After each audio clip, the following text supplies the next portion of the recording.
Jim,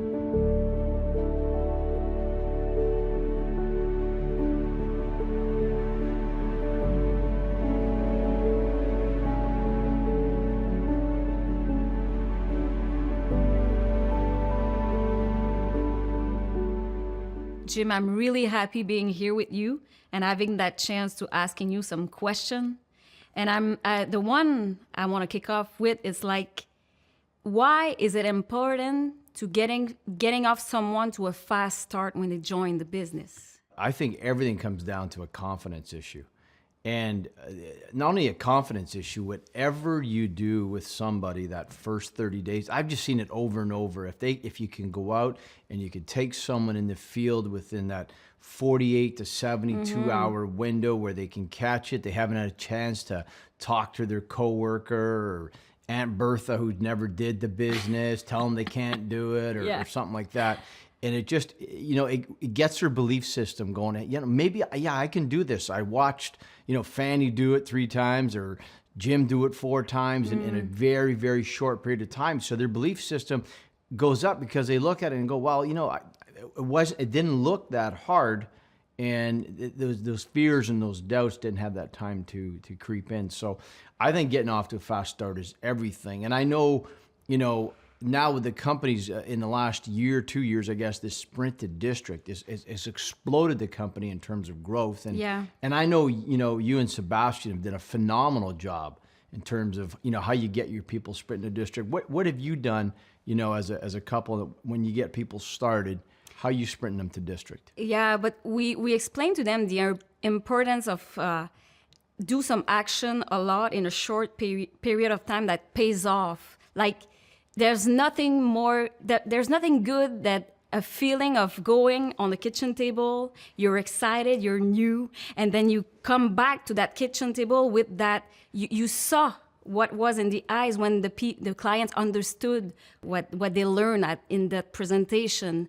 And that feeling going back in the car with your coach, everybody's going to remember that feeling. So you want to have that feeling fast. Absolutely. And a lot of time, because if you're doing a lot of time in a short period of time, you're going to learn more.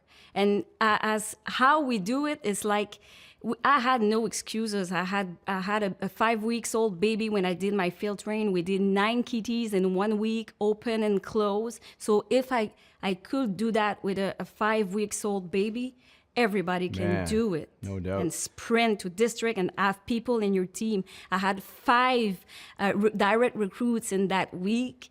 Wow. So it kept me going on and on. That's incredible. 5? Did you bring the baby with you? Yes, wow. I did. Yes. No one's going to say no to you. There you go. That's amazing. And I'm glad my coach pushes me to did that way, because anybody can sell me an excuse. Yeah. Nobody can sell me an excuse. Yeah, no, it's perfect. It's amazing too is, I've known you for probably 8 to 10 years now, and man, you never knew any English, and I listen to you now. I mean, I think if I had to jump in and speak French like you're speaking English, we'd be in a mess. But I love your ambition to keep embracing change and trying. It's incredible. But you know what? Like, we learn English as I learned French when I was young. Yeah. You learn in English by listening to it. So I'm still trying to figure it out. Just so you know. But anyways, yeah, that's a great, I'm sure, I look at your success and what you're doing. And I love seeing women in Primerica and especially Canada and what you're doing and, running a $30,000 base shop, but how you move so many people under sprint to district. I think that's such a missing partner. So many people that miss that part of the business that kind of wait and they almost have that, oh, maybe I'll wait till I get licensed. Maybe then I'll go see people I know. Then maybe I'll go make money on my own pen. But what they don't realize is they don't have the credibility. I was Jim the goof that failed grade 12 math. I mean, you know what I mean? They're not looking at me going, what does he know about finances? But and people don't have that credibility. But yet, if I'm an honest, hardworking person and I say, I want you to meet Fanie and she's training me, and then I bring your credibility in with the appointment. So I could see how that's just a win-win situation. Of course, and that's the part of we have to explain to the people that the coach have the knowledge, all the knowledge, and some people as a recruit, some people the coach don't know. So you're a team together. Absolutely. And you go on the kitchen table together, and together you're going to have results for you. You know, like, Excellent. and often what we do to make sure they're going to sprint to district, we show them the example of one people who want to learn everything but is not in action, and the difference with someone who's moving fast and building a team. We are in front at the up night or Saturday training, and we do the example with someone we have books in his hands, Yep. and the other one's going to bring three people, who bring three people, who bring three people. So you have a bunch of 10, 15, 20 people there, and we said to them, in 3 months, which one you want to be. Absolutely.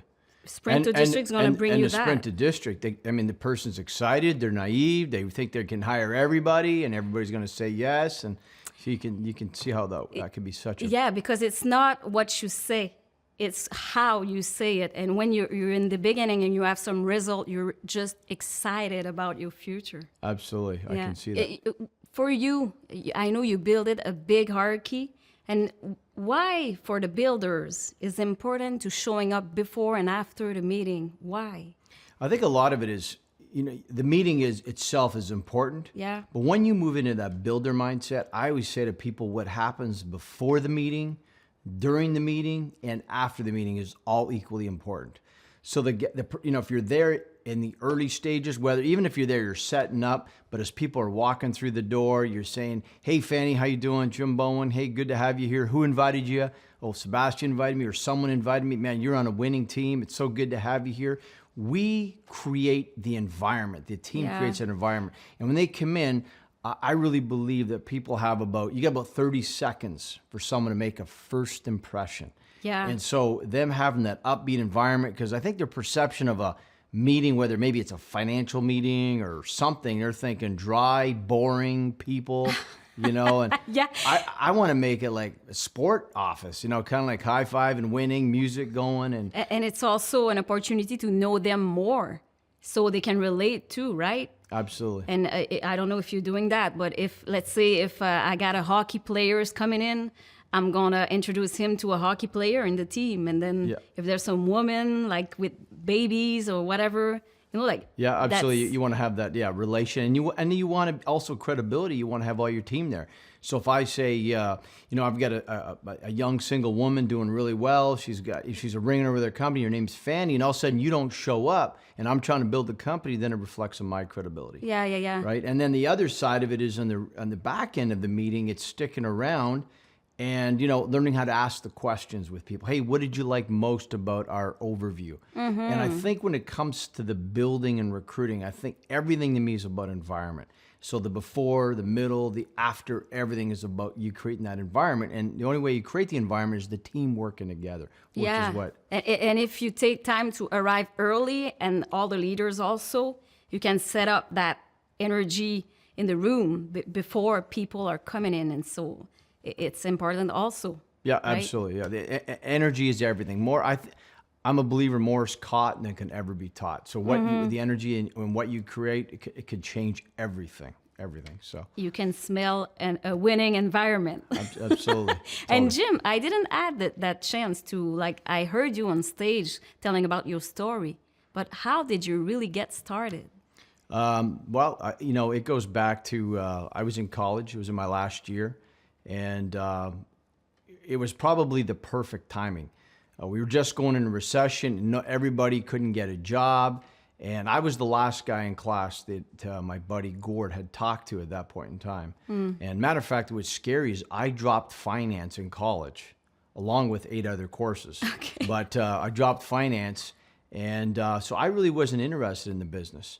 But for me, and I know there's a lot of people that, for me, it was like more of a character issue. I said I was going to do something, I didn't do it, and I couldn't look at them with an eyeball to eyeball. I couldn't look at them because I said I was going to do something, and I showed up, and I was scared to death. I wondered if I was good enough. I didn't think it had what it took.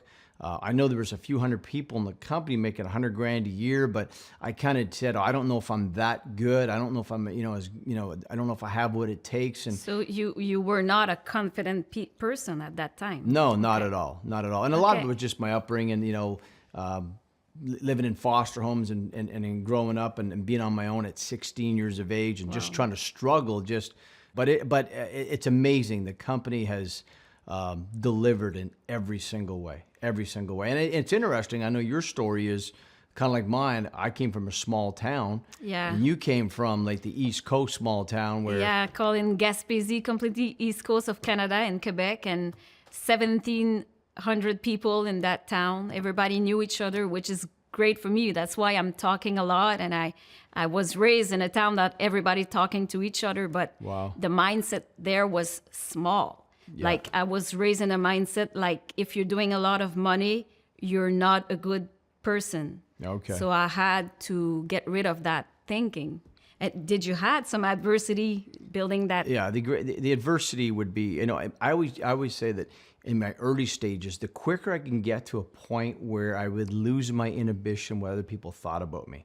The quicker I could do that, the better it is. And because at first I'm telling people, hey, I'm going to do this. And you're kind of looking for public approval. And I had to get to a point where I don't care what anybody says. I'm going to go out and I'm going to win. I'm going to decide this is where I'm hanging my hat. And I just had to come to that point. Yeah. It's crazy you're talking about that right now because this morning I was thinking about it for me. I was thinking about it like, hey, I don't care anymore. And it's so good to being at that point. So don't and everybody should know that at one point in their career, they're going to get rid of that. What the people are thinking about you don't pay your bills. Absolutely. If they're not going to send your kids to college or, pay for your mortgage if something were to happen, really their opinion should not matter whatsoever. Wow. And you know what, another side of it, Fanie, I really believe that one woman or one man with an opinion or say with a conviction beats 99 men with an opinion. And people are looking for that leader, someone to making that decision. And that's the beauty of what, I know what you went out and you've built and in Canada, one of the top women in Primerica, you've made that decision. So, hey, I just want to let you know I appreciate you, spending time and it's been great being here. And so I want to thank you. Thanks a lot. Awesome. It's appreciated too. Excellent. Thanks. We're going to build it big. There you are.